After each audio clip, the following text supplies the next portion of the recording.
अस्सलाम वालेकुम रहमतुल्लाहि वबरकातुहू। आज मैं अफसाना बेग़ज़ मोहसिन का तीसरा सेशन कराने के लिए जा रही हूँ। तो इस कहानी को आगे बढ़ाते हुए मैं ये बताने जा रही हूँ कि हीरामन आकर अपनी माँ से कहता है कि श्रीपुर नीलाम पर चला जा रहा है। तो माँ से कहता है कि मैं भी दाम लगाऊंगी। तो माँ की इजाज़त लेकर हीरामन के नाम पर श्रीपुर ख़त्म हो गया और हीरामन महाजन से ज़मींदार बन गया। और उसने अपने 2 चपरासियों को लेकर गाँव की सैर करने के लिए चला। श्रीपुर वालों को खबर हुई कि नए ज़मींदार की आमद हो रही है, तो घर घर नजराने देने की तैयारियां होने लगी। और हीरामन को तिलक लगाकर वहाँ के लोग उसकी आरती उतारने लगे। तो ये हीरामन श्रीपुर के सारे जो आसामी ज़मींदार थे उनसे अपना तारुफ कराने लगा। जब सारे लोगों से उसका मिलना ख़त्म हुआ तो उसने पूछा कि अभी कोई आसामी बाकी है क्या?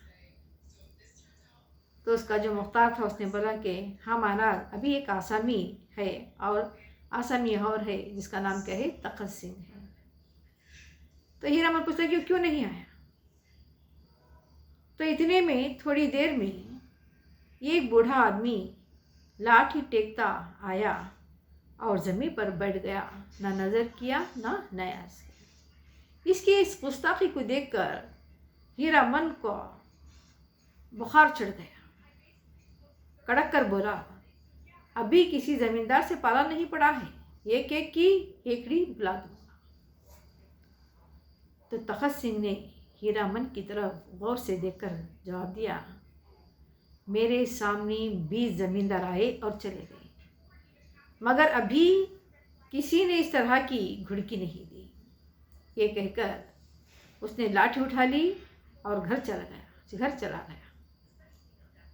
तो बूढ़ी ठुकरायन तखत सिंह से पूछती है कि नया ज़मींदार कैसा आदमी है? तो तखत सिंह कहता है कि आदमी अच्छा है, मैं इसे पहचान लिया। क्या तुम? तो उसकी बीवी कहती है कि क्या तुमसे पहले की मुलाकात है क्या? तो तखत सिंह कहता है कि हाँ, मेरी इसकी 20 बरस की पहचान है। और कब गुड़ियों के मेले वाली बात याद है ना? अपनी बीवी से कहता है। और इस दिन के बाद से तखत सिंह कभी हीरामन के पास से ना आया। तो उसके बाद 6 महीने बाद रेवती को श्रीपुर देखने का शौक हुआ। तो अपनी बहू और बच्चों को साथ लेकर वो श्रीपुर आई। गांव की सब औरतें इनसे मिलने आई। इनमें एक बूढ़ी ठुकराइन भी थी। इसकी बातचीत का सलीका और तमीज़ देखकर रेवती दंग रह गई। जब वो चलने लगी तो रेवती ने उससे पूछा कि कभी कभी तुम आया करो, तुमसे मिलकर मेरी तबीयत बहुत खुश हुई। तो इसी तरह से इन दोनों औरतों में मेलजोल बढ़ गया और आपस में दोस्ती भी होने लगी। तो एक दिन रेवती ठुकरायन को दावत देती है कि कल हमारे घर में न्योता है, तुम ज़रूर आना। तो ठुकरायन कहती है कि तुम्हारा न्योता मेरे सराहों पर, मैं ज़रूर आऊँगी। तो रेवती, ठुकरायन तुम्हारी ज़बान मुबारक हो, बड़े बड़े जंतर मंतर किए तब तुम लोगों की दुआ से ये दिन देखना नसीब हुआ। ये 7वीं ही साल में थे कि इनकी जान के लाले पड़ गए। क्योंकि हीरामन का वो 29वीं साल थी हीरामन की। तो हीरामन की सालगिरह की तैयारियां हो रही थी। तो उस वक्त उसने क्या किया, उस ठुकरायन को दावत दी। जब ठुकरायन आई तो ये बात कहने लगी, कौन? रेवती, कि तुम सब लोगों की दुआ से आज ये दिन देखना नसीब हुआ कि ये सातवीं ही साल में इनकी जान के लाले पड़ गए। गुड़ियों का मेला देखने गई थी, ये पानी में गिर पड़े। कौन है? हीरामन। बारे एक महात्मा ने इनकी जान बचाई। इनकी जान इन्हीं की दी हुई है। बहुत तलाश कराया, इनका पता ना चला। हर बरस गांठ पर इनके नाम से 100 रुपये निकाल रखती हूँ। 2000 से कुछ ऊपर हो गया है। बच्चे की नीयत है कि इनके नाम से श्रीपुर में एक मंदिर बना दी। सच मानो ठुकराइन, एक बार इनके दर्शन हो जाते तो जिंदगी मेरी सफल हो जाती थी। तो रेवती जब खामोश हुई तो ठुकराइन की आंखों से आंसू जारी थी। दूसरे दिन एक तरफ हीरामन की सालगिरह का जश्न था और दूसरी तरफ तखत सिंह के खेत नीलाम हो रहे थे। तो ठुकराइन कहती है तखत सिंह से, मैं रेवती के पास जाकर धाई मचा दी। तो तखत सिंह ने जवाब दिया, मेरे जीते जी नहीं। तखत सिंह के पास एक गाय थी और अब दिन के दिन इसे चराया करते थे। इनकी जिंदगी का अब एक ही सहारा था, इसके उपले और दूध बेचकर गुजरान करना। कभी कभी फाके करने पड़ जाते।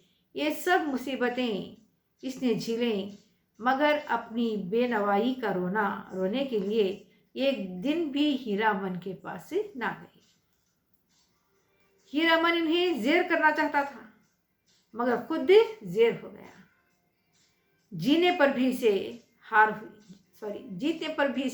हार हुई। पुराने लोहे को अपनी कमीना जिद की आंच से ना झुका सका। तो एक दिन रेवती बेटे से कहती है कि गरीब को सताया है, अच्छा नहीं किया। तो ये कहता है कि वो गरीब नहीं है, इसका घमंड तोड़ूंगा। तो सुरवत के नशे में जमींदार वो चीज तोड़ने की फिक्र में था जिसका वजूद ही नहीं था। जैसे बेसमझ बच्चा अपनी परछाइयां से लड़ने लगता है। तो फिर इसके बाद मूसलाधार बारिश का मौसम शुरू हो गया और बरसात में तखत सिंह का जो घर गिर पड़ा और वहाँ पर बंधी हुई गाय दबकर मर गई।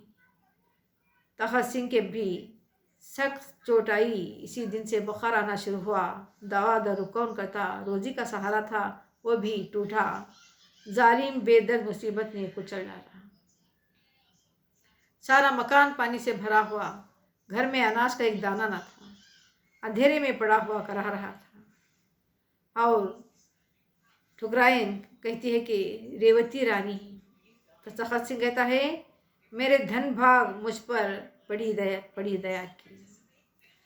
रेवती ने शर्मिंदा होकर कहा, ठुकराइन, ईश्वर जानता है मैं अपने बेटे से हैरान हूँ। तुम्हें जो तकलीफ हो मुझसे कहो। तुम्हारे ऊपर ऐसी आफत पड़ गई और हमसे खबर तक ना की।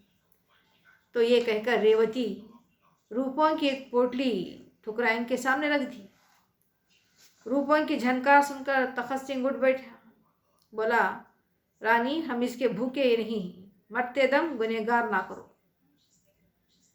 दूसरे दिन हीरामन भी अपने हवा ख्वाह को ले इधर से निकला। गिरा हुआ मकान देखकर मुस्कुराया। इसके दिल ने कहा, आखिर मैंने इसका घमंडी तोड़ दिया।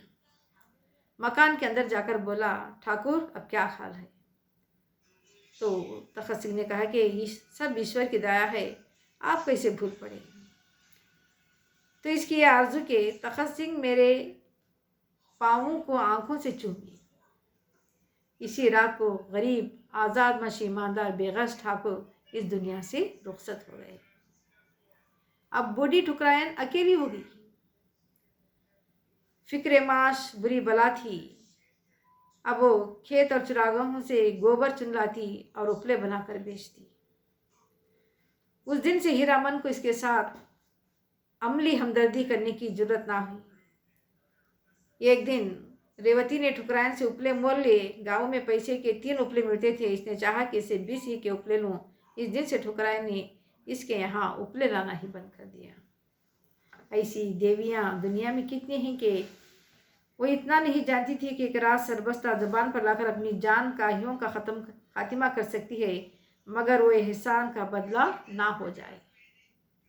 मिसल मशहूर है कि नेकी कर दरिया में डाल। शायद इसके दिल में कभी ये ख्याल नहीं आया कि मैंने रेवती पर कोई एहसान किया है। आखिर बुढ़िया ये सब झीरा मगर किसी के सामने हाथ नहीं फैलाया। हीरामन की 30वीं सालगिरह आई, ढोल की आवाज़ सुनाई दी तो ठुकराइन जाने कैसी हुई जा रही थी, तुम्हें बलाएं दे रही है। तो इसके बाद आखिर में हीरामन ठुकराइन के मकान पर पहुंचा तो वहाँ बिल्कुल सन्नाटा छाया था। बूढ़ी औरत का चेहरा जर्द था। ठुकराइन ने आंखें खोले और इशारे से अपना सर नज़दीक लाने को कहा, फिर रुक रुक कर बोली, मेरे सरहाने पिटारी में ठाकुर की हड्डियां रखी हुई हैं, मेरे सुहाग का सिंदूर भी वही है, ये दोनों प्रयागराज भेज देना। ये कहकर इसने अपनी आंखें बंद कर ली। हीरामन ने पिटारी खोली तो दोनों चीज़ें बाहिफाजत रखी थी। एक पोटली में 10 रुपये भी रखे हुए मिले। ये शायद जाने वाले का ज़्यादा रहा था। देखिए कि बूढ़े मर्द में और औरत में कितनी खुददारी थी कि मरते दम तक भी जो उन्होंने एहसान किया था वो एहसान उन्होंने जताने की कोशिश ही नहीं की। तो उसी रात रेवती देवी ख्वाब में देखती है कि किरत सागर के किनारे खड़ी हुई है। एक बूढ़ा आदमी पानी में कूदकर हीरामन को निकाल लाया है। तो रेवती उसके पाँव पर गिर पड़ी और बोली कि आप कौन हैं? तो इसके जवाब में आया कि श्रीपुर में रहता हूँ, मेरा नाम क्या है? तखत सिंह है। तो इस बच्चे को बचाने वाला कोई और नहीं था बल्कि तखत सिंह था। हीरामन लाख उसे जेर करना चाहता था, लेकिन तखत सिंह को मालूम होने के बावजूद भी ये वही लड़का है जिसने उसकी जान बचाई है, लेकिन उसने अपने एहसान के बदले किसी से एहसान नहीं लेना चाहता था और वो वाक़े को उसने उस लड़के के सामने बयान तक नहीं किया कब तक कि मरते दम तक। और अपनी बीवी से भी ये वहद दिया कि वो भी मरते दम तक भी अपने शौहर का जो किया हुआ एहसान किसी के सामने ना बताए। तो खुद रेवती ने ख्वाब में देखा और ख्वाब में ही पूछा कि तुम कौन हो? तो उसने कहा कि मैं वही श्रीपुर में रहता हूँ और मेरा नाम क्या है? तखत सिंह। तो ये वही तखत सिंह है जो बेगर्ज मोहसिन कहलाता है।